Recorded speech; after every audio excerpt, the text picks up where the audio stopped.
Welcome back everybody to our Doki Doki playthrough. In the previous part we went ahead and wrote our second poem, which was just about as seemingly as random as the previous one was. So we'll go ahead and see where our randomness takes us, I guess.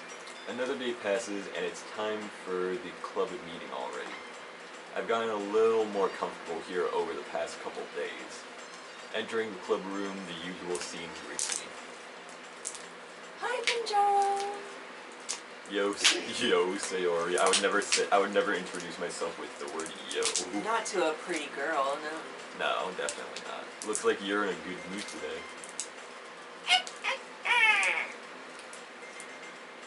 I'm just still not used to you being in the club, that's all. I see. That's a pretty simple thing to get you in a good mood. But I guess it's always the simple things with you anyway. Speaking of which, I'm kind of hungry. Will you come with me to buy a snack? No thanks. That's not like you. Oh. I have my reasons.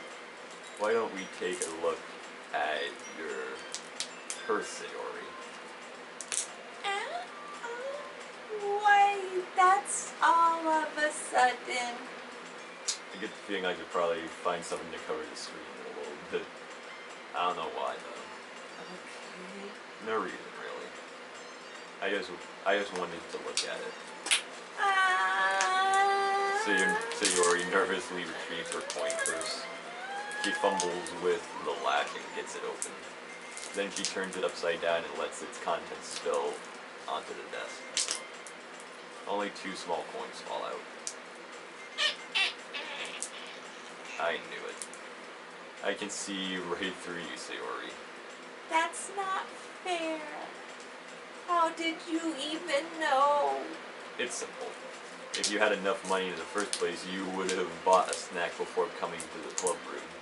So either you are not hungry and want an excuse to take a walk, or you plan not to conveniently forget that you spent all your money so that I would lend you some. But there's one more thing. You're always hungry. And so that only leaves the one option. I give up. Don't make me feel guilty. If you feel guilty, that means you deserve to feel guilty. Yuri suddenly giggles. I didn't notice that she was listening in. Her face is in her book as always. I wasn't listening or anything. It was just something in my book. Yuri, tell Pinjaro to let me borrow some money. Don't get me involved like that, Sayori. Besides, you should only buy what you can reasonably afford. And frankly, after pulling a mischievous little stunt like that, your suffering is fair enough for retribution. Did I just... I didn't mean that.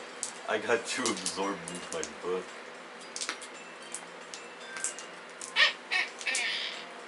I really like it when you speak your mind, Yuri. It doesn't happen much, but it's fun to see this side of you. There's no way you could think that. You were right, though. I did something bad and I have to accept this revolution. Retribution. That. Still, coming from you, Sayori, I guess there's a little devil inside all of us, isn't there?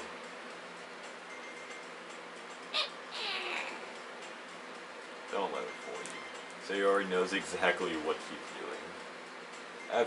After all, she told you guys she was bringing me to the club before she even told me.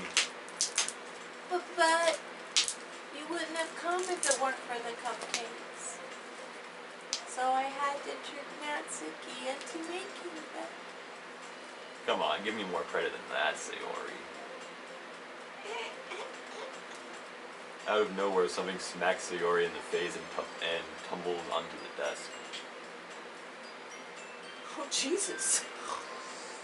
Crap. Ah! Ow! What?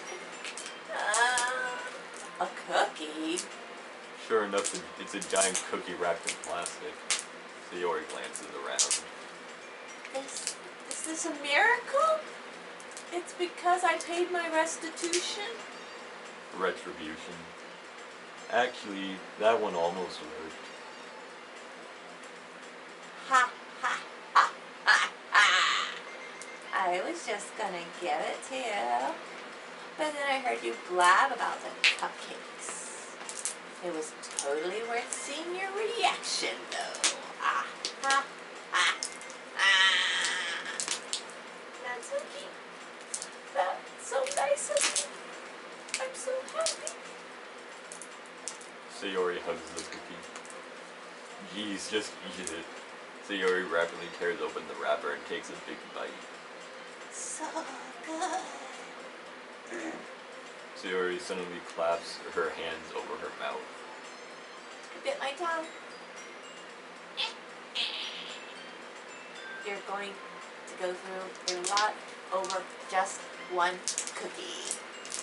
Natsuki takes a bite of her own cookie. Oh, yours looks really good too, Natsuki. Can I try it? Jeez, beggars can't be choosers. But yours is chocolate. Yeah, why do you think I gave you that one? Still, I'm really happy that you shared this one with me. Sayori gets out of her seat and goes behind Natsuki, then wraps her arms around her. Oh, jeez. Oh. I get it. Cookie still in hand, Natsuki reaches up to nudge Sayori off of her. Oh. Sayori suddenly leans down and takes a bite out of Natsuki's cookie. Hey! Did you seriously just do that? Mouthful, Sayori trots away to safety. Yuri and I laugh as well. Jeez, you're such a kid sometimes. Monica, can you tell Sayori? Natsuki glances around. Monica isn't in the club room. Ugh. Where is Monica anyway? Good question. Have any of you heard anything about her being late today? Not me. Yeah, I haven't either. That's a bit unusual. I hope she's okay. Of course she's okay. She probably just had something to do today. She is pretty popular after all. You don't think she has a, I wouldn't be surprised. She's probably more desirable than all of us combined. That's true. Excuse me? Suddenly the door swings open. Sorry, I'm super sorry. Ah, there you are. I didn't mean to be late. I hope you guys weren't worried or anything. Monica chose the club over her boyfriend after all. You're so strong-willed. But boyfriend? What on earth are you talking about? Sayori quizzically glances at me. Never mind that. What held you up anyway? Well, my last period today was study hall. To be honest, I kind of just lost track of time. Like, that makes no sense though. You would have heard the bell ring at least. I must have not heard it since I was practicing piano. Piano? That wasn't where you played music as well, Monica. I don't really. I kind of just started recently. I've always wanted to learn piano. That's so cool. You should play something for us, Monica. That's... Monica looks at me. Maybe once I get a little bit better, I will. Yay! That sounds cool. I'd also look forward to it. Is that so? In that case, I won't let you down, Ninja. Monica smiles sweetly. I didn't mean any pressure or anything like that. Don't worry. I've been practicing a whole lot recently. And I'd really love a chance to share once I'm ready. I see. In that case, best of luck. Thanks. So, I didn't miss anything, did I? Not really. I chose to leave out Saori's mischievous escapade. I'm sure Natsuki will end up complaining to her anyway. It looks like everyone has already settled down. Sayori somehow has already finished her entire cookie. Yuri is back to her book and Natsuki disappeared into the closet.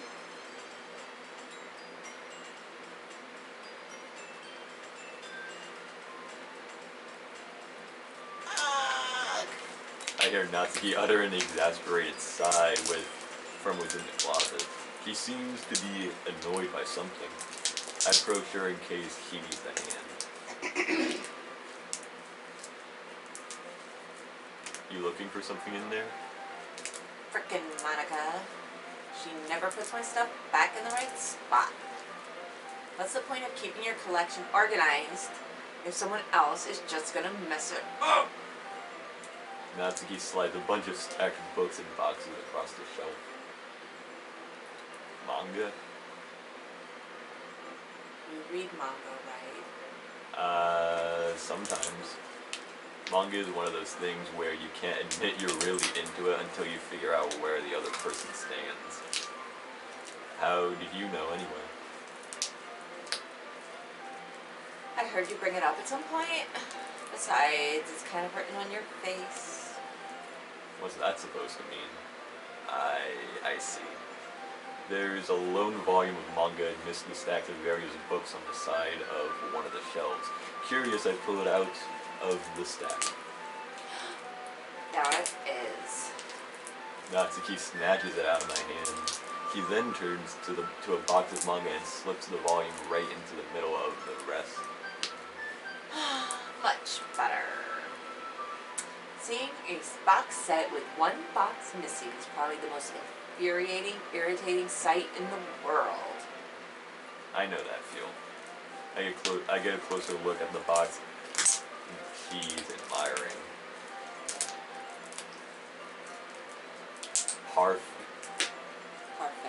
Parfait Girls. It's a series I've never heard of in my life. That probably means either way out of my demographic, or it's simply terrible. If you're gonna judge, you can do it through the glass on that door. She points to the classroom door. Hey, I wasn't judging anything. I didn't even say anything. It was the tone of your voice, but I'll tell you one thing, Benjaro. Consider this lesson straight from the Literature Club. Don't judge a book by its cover. In fact, Natsuki pulls out the first volume of Parfait Girls from the box. I'm gonna show you exactly why. She shoves the book right into my hands. I stare at the cover. It features 4 girls in colorful attire, striking animated feminine poses. It's exceedingly moe. Don't just stand there. Natsuki grabs my arm and pulls me out of the closet. He then takes a seat against the wall beneath the window sills. He pats on the ground and next to her, signaling me to sit there. Wouldn't chairs be more comfortable? I take my seat. Chairs wouldn't work. We can't read at the same time like that. Why is that? I guess it's easier to be close together like this. Don't just say that. You'll make me feel weird about it. Natsuki crosses her arms and scooches an inch away from me. Sorry. I didn't exactly expect to be sitting this close to her either. Not that I can say it's a particularly bad thing. So I guess we're going to be following Natsuki for a while now? I guess so, yeah. Okay. Well, that's all the time that we have for these two parts of our Doki Doki playthrough. We actually did quite a bit in these few parts, and hopefully we'll be able to get through this game sooner rather than later. So until we see you all next time, I'm Ben Contreras. And I was Mama. And bye. Bye.